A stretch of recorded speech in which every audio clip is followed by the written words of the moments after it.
Эми ошондо өзүн кадимкидей эле сүйлөгөнү, койгон маселелери, ошол жердеги бардык президенттерге кайрылган өзүнүн кайрылуулары бул абдан эле туура болду да. Эч жеринен мисалы мен кемтик таба алган жокмун. Кыргыздын келечекте боло турган саясий бийликтин саясий ою кайсы багытта баратат, ошонун баарын ачык, айкын көргөзө алды. Ата бабанын осуятында, ошолордун нускасында жүрүп келе жаткан жүрүшү, ырасын айтайын, менин купулума толуп турат. Анткени кече бүгүн бу жигитибиз бекеринен тагдыр чоң сыноолордон өткөрүп, нагыз лидерлик бир сыпаттары байкалып, жүргөнү да жеңил, көкүрөгү өйткөн маселелердин толуп бышып жетилген ортосуна алып келип алдык бул азаматыбызды. Ошонун бардыгына жетишип турса экен деп, жетишип атабы экен деп түйшүк тартып турган энелердин биримин. Менин кааларым мына Садыр Нуркожоев иштеген азаматыбыздын мындай караганда ырасын айтыш керек, бешенеси жарык, айткан сөзү анык.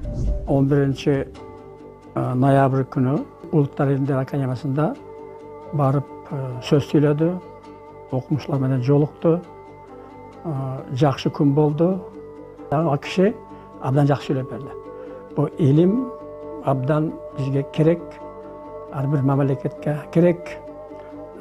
Илим болмоюнча өсүү кыйын болот. Илим жагынан эгерде жакшы өсүү болсо, жакшы иш жүргөн болсо, бардык жагынан да өсүү жаралат деген ойду айтты. Илим, ана маданиятсыз бир дагы өлкө өнүкпөйт да. Айрыкча ушу илим-билимге көңүл бурушубуз керек. Илимдер Академиясы бизде акыркы өзүлөрү айтып атат, акыркы 15 жылда, 20 жылдан бери музейге айланып калды депчи. Илимдер Академиясы музейге айланбаш керек. Аякта бака-шака деп күнүгө иш жүрүп туруш керек. Күнүгө жаңы ачылыштарды жасап турушу керек булар. Биз мамлекет Илимдер Академиясын көтөрүп, илимпоздорду өстүрүп, илимпоздорго жардам берип, акча каражаттарын, жанагындай шарттарын түзүп берип, биз алардын илиминен пайда алышыбыз керек. Мамлекет пайдаланыш керек.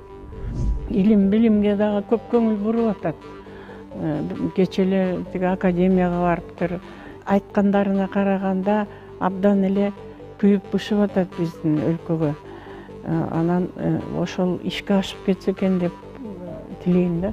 Абдыган Эркебаевич ал жерден айтып атат, мен рахмат айтып коеюн. Ушу соңку жылдарда 2-3 президенттин аралыгында илимпоздорго көңүл бөлмөк турусун аз жерден жоюлуп кала жаздаган экен. Ал жака дагы кыйчалыш учурлардан чыгып барып, ошондой мындай айтканда улуктап жатыптыр. Элибиздин алдында, артында күрөө тамырына кимдер өмүр кечирип келе жатканын таанып билгиси келген кыракылыгы мага жагып жатат. Мындай кыйын кырдаалда элдер баягы чөгүп турган мезгилде элдин рухун көтөрүп, мындайларды көбүрөөк уюштурсаңыздар терең ыраазычылыктарды билдиребиз. Андан бери арата сактанатаң өтүптүн, элди сактап кетиптир. Акменен жеңгендин жүрөсүндөй көрүндү, айменен жүрөсүндөй көрүндү, аялдымда талкынымдан бүткенси, оңурбай айга калдым, алкынымдан бүткүндей, кыймылда чагыра же, кызытала калкырга, күнөмө калдыңымдан түткүндей, капчыраменден жалпы. Маданиятка биз өтө жогорку деңгээлде көңүл бурушубуз керек. Мен айтпадымбы, маданиятсыз эл өнүкпөйт деп. Ошондуктан баягы маданий кызматкерлерине да көңүл буруш керек. Алардын баягы руханий жагын көтөрүшүбүз керек. Аны биз азыр баягы турмуштан эмес, аны бала бакчадан, мектептерден баштап ошолорду өстүрүшүбүз керек да.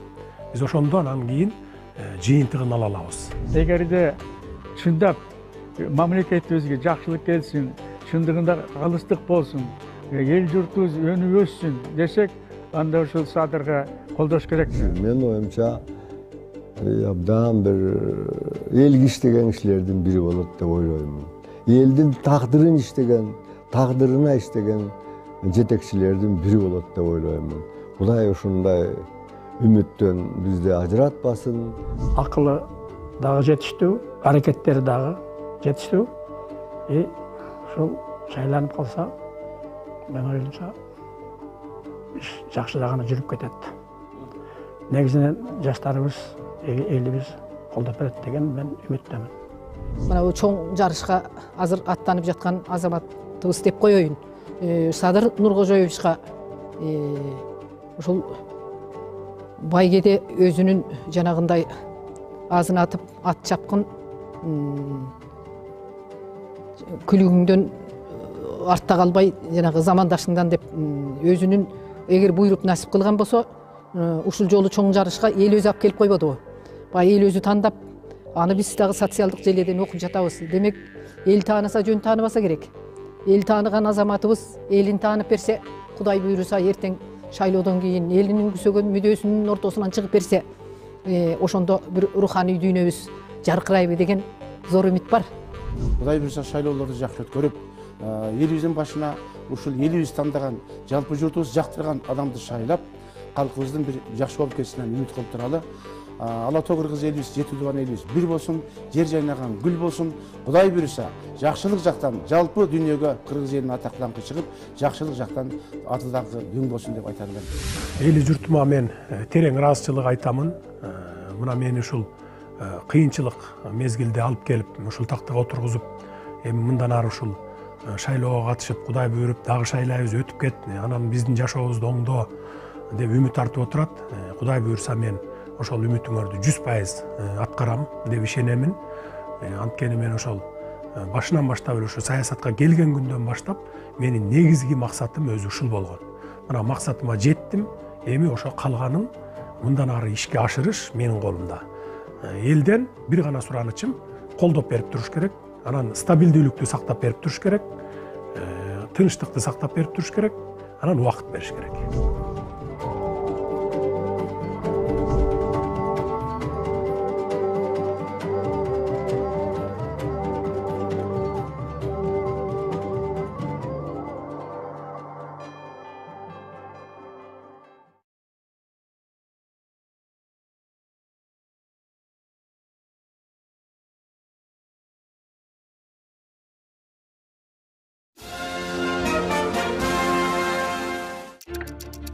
Что такое время? Это движение дня к ночи и ночи ко дню. Время как скорость. Время как ветер. Время – это развитие.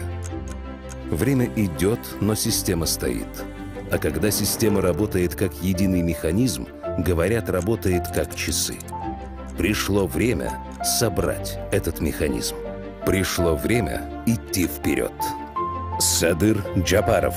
Служение будущему.